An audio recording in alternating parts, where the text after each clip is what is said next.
kale wabaddewo n'abadde bazze babungeesa nti oba oli awo Mr. Plate tukweka mukweke naye njagala okukikkaatiriza nti Mr. Plate tetukweka mukweke. Mr. Plate ali ku mateeka g'abasawo ge baamulagira nti emyezi 3 awummule, era abo bennyini bekivunaanyizibwako bakama baffe abakulu b'ekibiina n'abakulu abalala b'enkizo tetugaana muntu yenna kumulambula, naye omuntu okumulambula tulina amateeka ge tuteekawo oba oli awo, kuba waliwo abajja n'amasimu gaabwe nga bazze kukola ki oba oli awo kulabisa nga tebaagaliza Honorable Sseggirinya, oli najja n'akwata ka vidiyo, oli najja n'akola ekintu kyonna.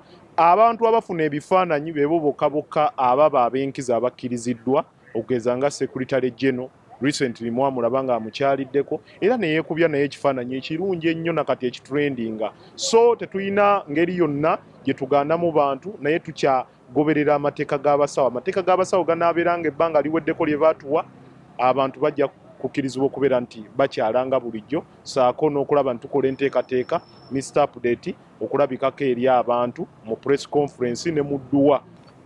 Edduwa kalo nja kuvaayo n'enteekateeka ennuŋŋamu, naye fonna awo saagala kubeera nti oba oli awo nsuubira oba oli awo bw'oyogera ekifo ng'ate enteekateeka ziri mu pipeline bayinza okukola ki, bayinza okulemesa. Naye katusooke tutuukirize ebyo byennyini poliisi byegamba nti tulina obituukiriza ng'amateeka bwe gakola ki, bwe gagamba, kubanga Public Order Management Act egamba nti tutegeezaako IGP, tumutegeezaako butegeeza, era ku olwo tujja kukola ki, tujja kumutegeezaako ku ddwa gye tunaba tuteeseteese ekifo. Sobola kukyogera kati, naye ng'ekifo bannayuganda musuubire ekifo ekigazi ennyo, kubanga osobola n'okubeera wano nga twasabye Kololo nga tebannatuddamu buzi.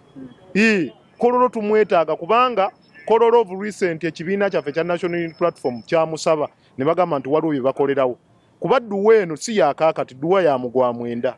Kati mugwa omwenda ogugenda otuuka nga Kololo ndowooza anaaba akoze eki, Kololo ndowooza anaaba awedde, omukolo tuguteekere ddala awo, tusabire Honorable Muhammad Sseggirinya, twebaze Allah olw'obulamu bwa Honorable Sseggirinya, saako n'okumwebaza ebirungi by'asobodde otuukiriza ku bannakawempe North.